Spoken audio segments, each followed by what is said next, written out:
Hello friends, जय जगन्नाथ। ମୁଁ ହେଉଛି ଆଲୋକ। ମୁଁ ଆପଣଙ୍କୁ ଆଜି ଗୋଟେ ଆପ୍ ବିଷୟରେ କହିବି। ବହୁତ ଭଲ ଆପ୍। ଆପଣ ତାକୁ ବିନା ପଇସାରେ ବି ଏଡ଼ିଟିଂ କରିପାରିବେ।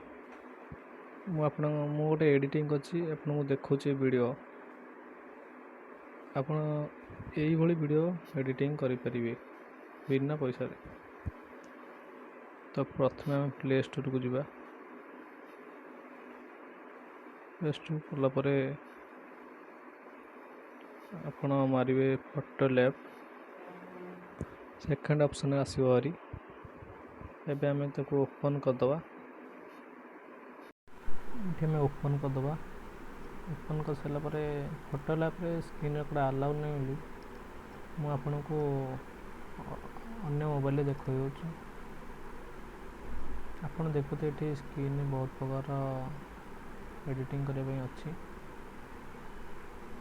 ଆପଣ ପ୍ରଥମେ ଯିବେ ଅଲ୍ ସିନ୍କୁ, ଆକ୍ସେପ୍ଟ ଆଣ୍ଡ କଣ୍ଟିନ୍ୟୁ କ୍ଲିକ୍ କରିବେ।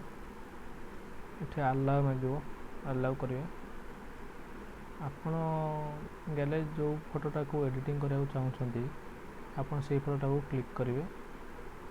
କ୍ଲିକ୍ କଲା ପରେ ଆପଣ ଦେଖିବେ ସ୍କାନ୍ ହେଉଛି। ଦେଖିପାରନ୍ତୁ ଆପଣ ଫଟୋଟି କେମିତି ଦେଖାଯାଉଛି। ବହୁତ ପ୍ରକାର ଆଇଟମ୍ ଅଛି। ଆପଣ ସେକେଣ୍ଡ ଅପସନ୍କୁ ଦେଖନ୍ତୁ। ଦେଖିପାରୁଥିବେ କେମିତି ଦେଖାଯାଉଛି, ବହୁତ ସୁନ୍ଦର ଦେଖାଯାଉଛି। ଦେଖିପାରୁଥିବେ। ଆଉ ସେକେଣ୍ଡ ଅପସନ୍କୁ ଜାରି ଆଉଟ୍ ଗ୍ରାଉଣ୍ଡକୁ ଦେଖିପାରୁଥିବେ।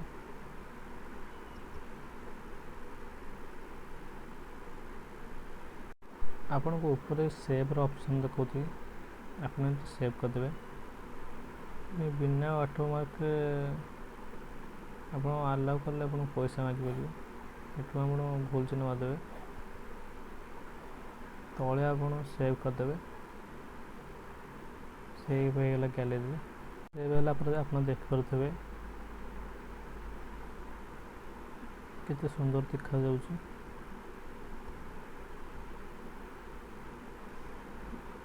ଏ ୱାଟରମାର୍କ ହଟାଇବା ପାଇଁ ମୁଁ ଆପଣଙ୍କୁ ପର ଭିଡ଼ିଓରେ ଆପଣଙ୍କୁ କହିବି ଆପଣ କେମିତି ୱାଟରମାର୍କ ହଟାଇ ପାରିବେ। ଯଦି ଆପଣଙ୍କୁ ଭିଡ଼ିଓଟି ଭଲ ଲାଗିଥିବ ସବସ୍କ୍ରାଇବ୍ ଲାଇକ୍ କରନ୍ତୁ।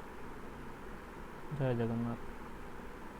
ଆପଣ ଫଟୋ ଲ୍ୟାବ୍ରେ ବିନା ପଇସାରେ ଏଡ଼ିଟ୍ କରିବାକୁ ହେଲେ ଆପଣ ପ୍ରଥମେ ସେଟିଂକୁ ଯାଆନ୍ତୁ। ସେଟିଂ ଗଲା ପରେ ଆପଣ ଆପ୍ସକୁ ଯାଆନ୍ତୁ।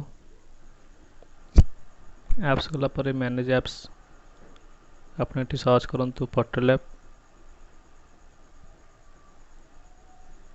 ଫଟୋ ଲ୍ୟାବ୍କୁ ଯାଇ ଷ୍ଟୋରେଜ୍ କ୍ଲିୟର ଡାଟା କରନ୍ତୁ। ଏବେ ଆପଣଙ୍କୁ ପଇସା ଦେବାକୁ ପଡ଼ିବ ନାହିଁ।